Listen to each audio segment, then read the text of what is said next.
তা পাড়ায় বাধা তো আসবেই, ঠিক আছে, বাধা আছে বলেই তো পাড়াটার ইম্পর্টেন্স।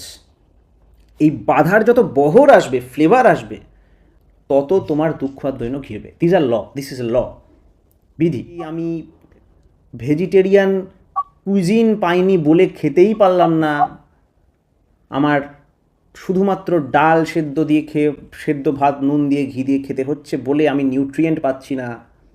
এই যে এত কমপ্লিকেট করা ব্যাপারটাকে, এই কমপ্লিকেশন পারতে গিয়ে বাধার যদি আমার বহর বেড়ে যায়, তাহলে কিন্তু প্রবলেম। পাড়ায় বাধার বহর যত, দুঃখ দৈন্য ঘিরবে তত। এই যে ভীষ্ম কেন শ্রীকৃষ্ণকে দেখে তুমি ভগবান বলে ওই হরিস্তোত্র পাঠ করা শুরু, বিষ্ণু স্তোত্র পাঠ করা শুরু কেন? ভীষ্ম মানে কতটা কড়া, মানে কতটা স্ট্রং, ভীষণ। তিনি জানেন ভীষণের মর্মটা কি। তিনি জানেন যে কৃষ্ণ ওরকম কৃষ্ণ হয়েছে by following some disciplines, by sticking to some system. আবার সে দেখছে তার সিস্টেমের ওপর এত কন্ট্রোল, সে সিস্টেমে থেকে he can go beyond the system.